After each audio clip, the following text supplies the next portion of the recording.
최근에는 교과 공부뿐 아니라 수행평가라든지 동아리 활동이라든지 이런 탐구형 과제들이 많다 보니까 학생들이 너무 바쁘죠.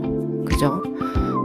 아무리 바빠도 이 과제들을 학생들이 직접 다 해야 됩니다. 그런데 사실 이게 너무 당연한 얘기긴 한데 일부 학부모님들 중에서는 이 너무 안타까운 나머지 이 과제를 좀 과하게 도와주시려고 하는 경우들이 종종 있는 것 같아요. 하지만 아이가 이런 과제를 처음 중학교 들어갔을 때부터 시작할 때 또는 뭐 요즘엔 초등학교 고학년 때도 이런 과제들이 가끔 나오더라고요. 막연하게 좀 아이들이 시작할 때 어떻게 해야 될지 몰라서 방황할 때 하는 방법을 가르쳐 주는 건 괜찮아요. 뭐 예를 들면 뭐 PPT를 만들어 가야 되는데 PPT를 어떻게 해야 될지 모른다던가, 그 다음에 유튜브 영상을 만들어 가야 되는데 영상 편집이라든지 이런 것들 어떻게 해야 될지 모른다던가, 그러니까 그 방법을 가르쳐 주는 거는 괜찮아요. 왜냐면 그건 한번 배우고 또 그다음부터는 아이가 직접 하면 되잖아요. 그죠?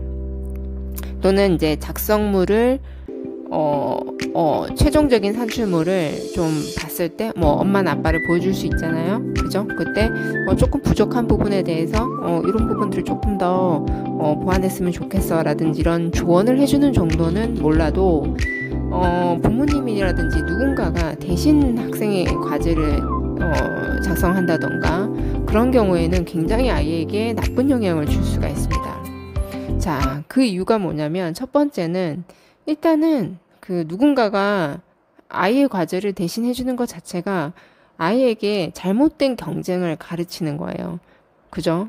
뭐 이건 더 이상 뭐 말할 필요가 없는 부분이고, 두 번째는 뭐냐면 실질적으로 그 남이 써준 과제를 잘못 활용하다 보면 이게 좀 비슷한 과제들이 떠돌아다닐 수 있습니다. 이게 예를 들면 어떤 얘기냐면, 예전에 제가 처음 만난 그 학생인데 이 친구 학생부를 분석하면서 놀랬던 게 같은 학교 선배들, 그러니까 그 아이가 다녔던 바로 위의 학년의 선배들과 좀 비슷한 주제로 탐구 활동을 하고 이게 학생부에 기재된 걸 본 적이 있어요.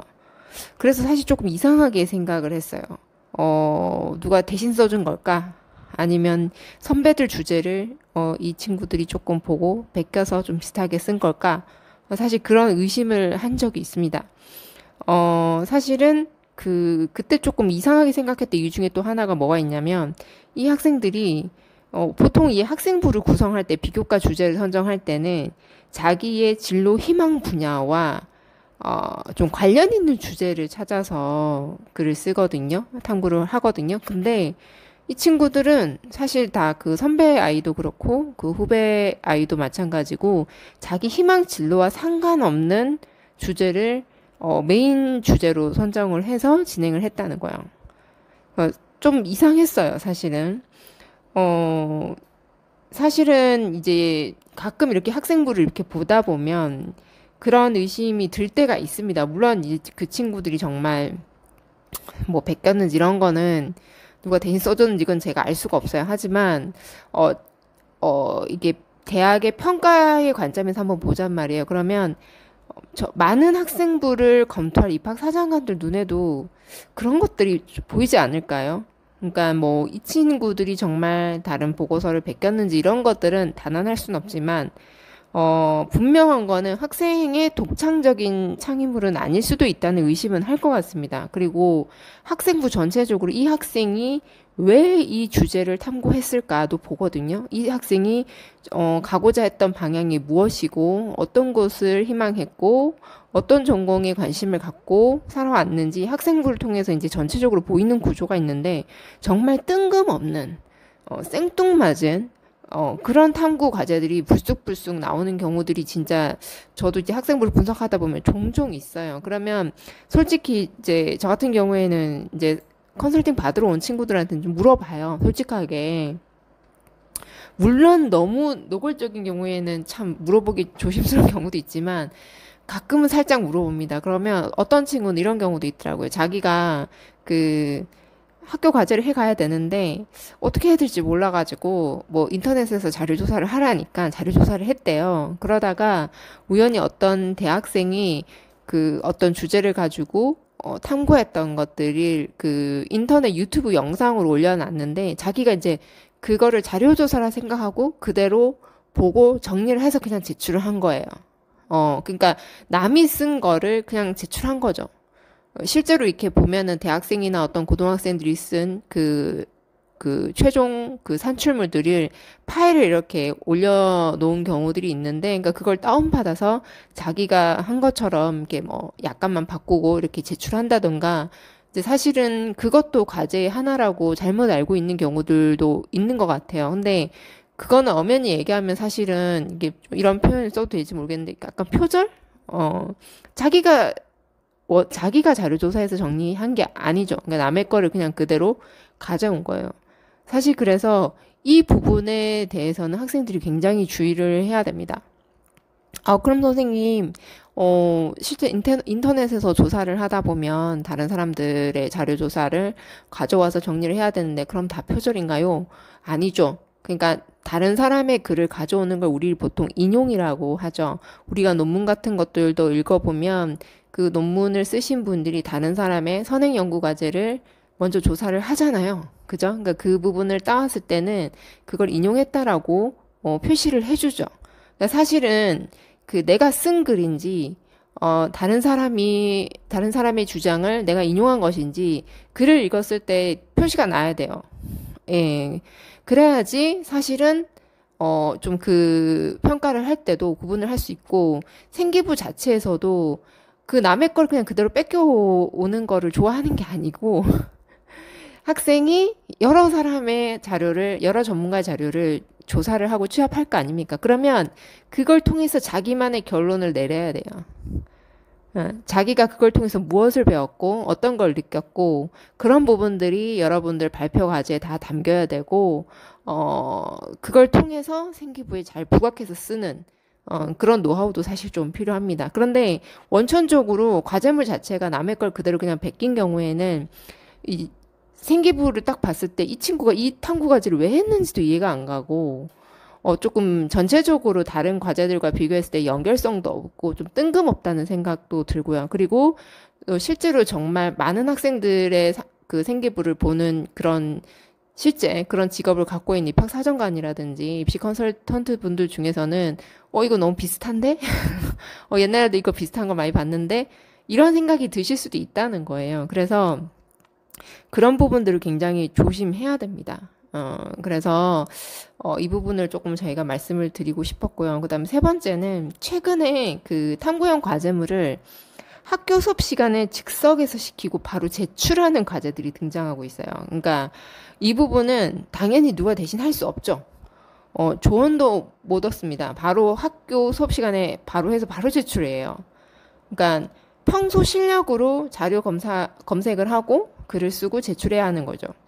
그러면 학교 선생님들께서도 그 수업 시간에 즉석에서 학생들의 역량을 관찰하고 평가해야지 조금 공정하다고 생각하신 분들도 많이 계시기 때문에 사실은 한 최근 몇 년간 이런 방법으로 평가하는 것들이 많이 늘었습니다. 개인적으로 저는 굉장히 좋은 평가 방법이라고 생각을 해요. 근데 문제는 이제 그럼 이런 평가에 대비를 하려면 학생들 입장에서는 스스로가 짧은 시간에 주제를 찾고 자료를 조사하고 글로 정리해서 자기가 자기만의 관점으로 해석하고 글을 정리하는 그런 연습이 필요하겠죠. 그러면 대입에 결정적 영향을 미치는 고등학교 때 가서 갑자기 하면 이게 가장 잘 될까요? 사실은 초등학교 때부터 제대로 문해력을 익히고 중학교 때 이런 비슷한 과제를 할 때 자기 스스로가 조금 힘들더라도 꾸준히 읽고 쓰고 연습이 잘 되어야 됩니다. 그래서 그 중학교 때, 고등학교 때 나올 그런 비슷한 과제들, 유형들을 많이 경험하게 되거든요. 그때 부모님들이나 이렇게 주변에서 너무 많이 도와주지 마시고 아이가 헤매면 방법만 알려주고 본인 스스로 하게 해야 돼요. 네, 그래서 학생들이 열정적으로 해볼 기회를 많이 가져야 실력이 늡니다. 하루아침에 실력이 늘지 않아요.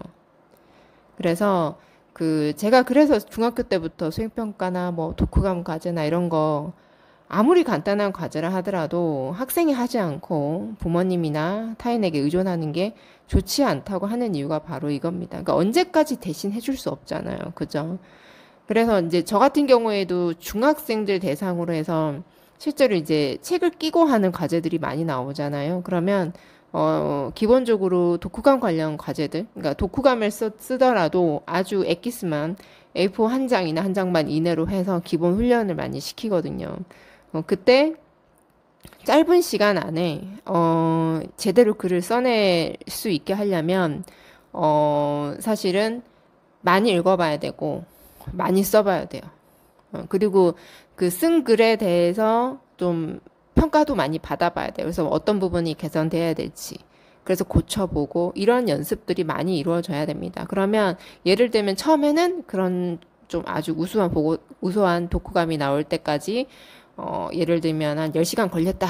그러면 계속 이렇게 훈련을 하다 보면 이제 나중에는 2시간, 1시간 만에 이렇게 작성할 수 있을 정도로 실력이 늘어요. 근데 이거를 계속 처음부터 어렵다고 머리 짜내기 힘들다고 안 하게 되면 사실은 실력이 늘 리도 없고 그때 고등학교 가면 완전히 이제 수행평가라든지 이런 거 전부 다 글쓰기 과제들 많이 나오는 학교들이 꽤 많이 늘었거든요. 그래서 이제 그렇게 되면은 그때부터는 정말 멘붕이 오게 됩니다. 예. 그래서 연습을 어릴 때부터 해야 됩니다. 예. 그리고 네 번째는 자, 운 좋게 대학에 진학했다고 합시다. 그냥 이제 뭔가 가상이지만 뭐 이런 방법으로 누군가가 과제를 많이 도와줘서 많이 대신해줘서 뭐 됐다고 합시다. 그러면 대학 진학 이후에 대학 레포트 같은 학교 과제물을 소화할 역량을 이 친구가 갖추고 있을까요? 중학교, 고등학교 과제도 제대로 못 해냈는데. 그러니까 이제 이미 명문대로 갈수록 그 학생들 과제물 작성이나 발표 실력에서 그 실력을 갖춘 아이들이 꽤 많거든요. 그러니까 그 대학에 간다고 한들 아이가 잘 버틸 수 있을지도 한번 생각을 해보셔야 돼요. 예를 들면 제가 만났던 학생 중에 이제 뭐 그 친구는 당연히 이제 뭐 대피를 하거나 누가 대신 과제를 해준 적은 없는데 그 수시 제도의 장점으로 조금 인지도 있는 대학을 간 평범한 친구들이 있습니다. 근데 이 친구가 대학을 가더니 굉장히 적응하기 힘들어했어요. 왜냐면 뭐 영어도 그렇지만 이런 대학 과제물들 자체가 사실은 우리가 이제 비교과 산출물하고 거의 비슷한 형태로 진행이 된단 말이에요. 그래서 친구들 이 동기들은 너무 잘해. 막 발표도 너무 잘하고 자료 조사 능력도 너무 우수하고. 근데 이게 고등학교 때 이런 것들을 이제 많이 안 해도 그 뭐 내신이 좋아서 이렇게 수시에서는 이렇게 내신 좋고 최저 맞춰서 이렇게 가는 경우들도 있잖아요. 이제 그렇게 간 친구들은 사실은 초반에 많이 당황하더라고요. 네, 그래서 좀 제가 그런 것들도 보고 했기 때문에 이건 많이 해보고 가야 되는구나라는 생각을 사실 많이 했고, 반면에 이제 그 꾸준히 고등학교 때부터 학생부 종합전형 준비하면서 이렇게 그 자료 조사하고 탐구형 활동을 많이 하고 글쓰기 연습을 많이 해본 친구들은 조금 상향으로 대학을 합격하고도 잘 다니더라고요. 예. 뭐 보고서나 쓰는 거나 이런 것들도 이제 너무 익숙하니까 대학 과제에 잘 적응을 하더라는 거죠.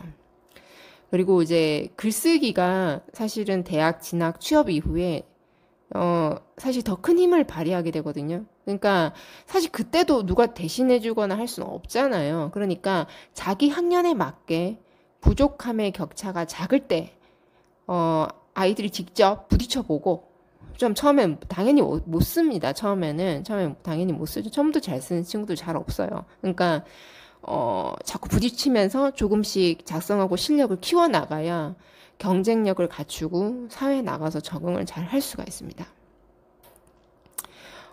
물론 체계적인 탐구 활동을 학교에서 배울 기회가 부족하기 때문에 막상 이런 탐구형 과제를 하는 것이 어렵다는 거 저도 잘 압니다. 자, 그러면 배워야죠.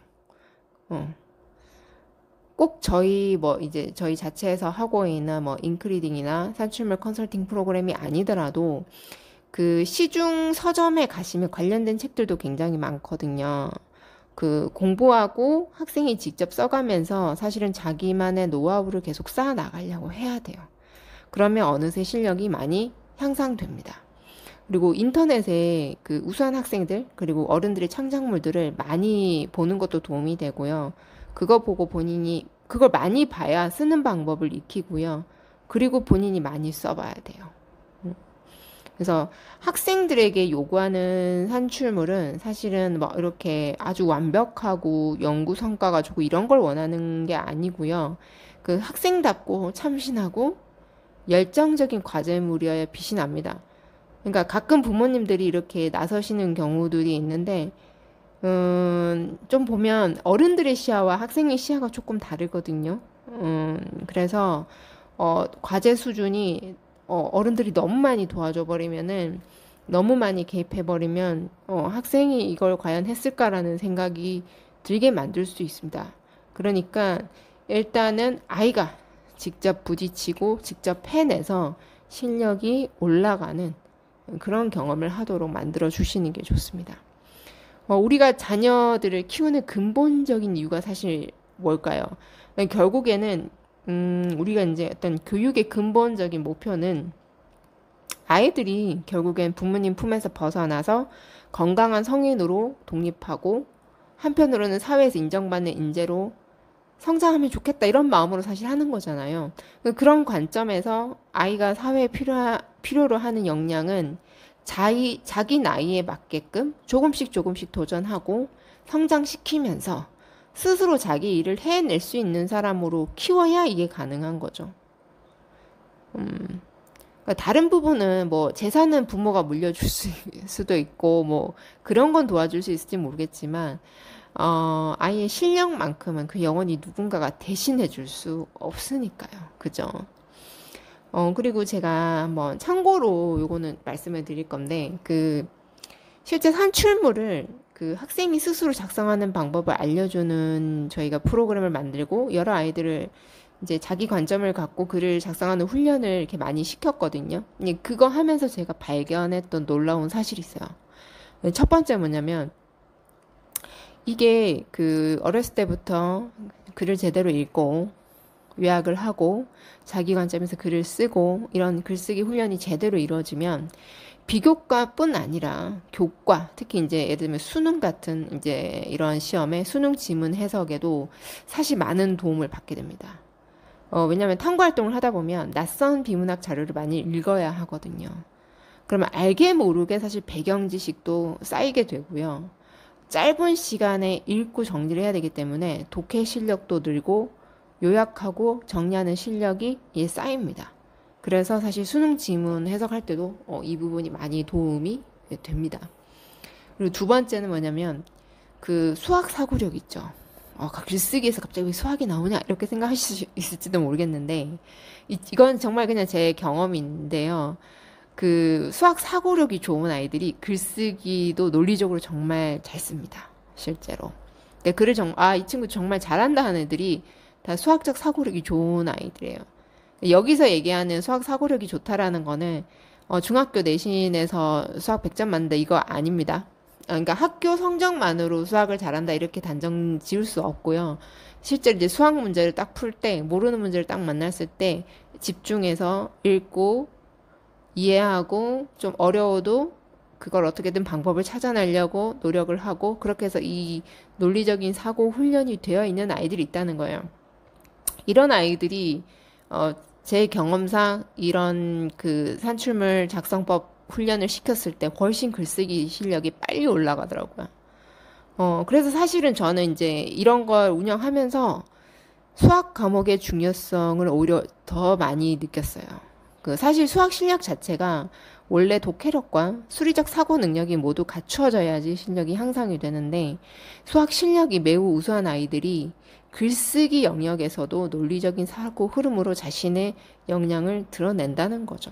그래서 앞으로 이제 뭐 고교 학점제라든지 지금 현재 뭐 학생부 종합전형이라든지 이렇게 수시에서 정말 뭔가 승부를 보고 싶은 학생들 이런 들은 사실 글쓰기 과제들, 비교과 과제들을 좀 잘 쳐낼 수 있는 역량이 필요해요. 지금 어릴 때 우리 뭐 영어 수학 학원 다니고 과학 학원 다니고 하듯이 이 비교과 글쓰기도 따로 떼어내서 굉장히 준비해야 될 중요한 영역이에요. 그리고 이게 모든 것의 근본입니다. 모든 학습의 근본은 글에 대한 이해력이에요. 예, 글에 대한 이해력. 이해를 해야 거기 안에서 사고를 하겠죠. 사고를 해야 그 다음에 말도 하고 글도 쓰겠죠. 그죠?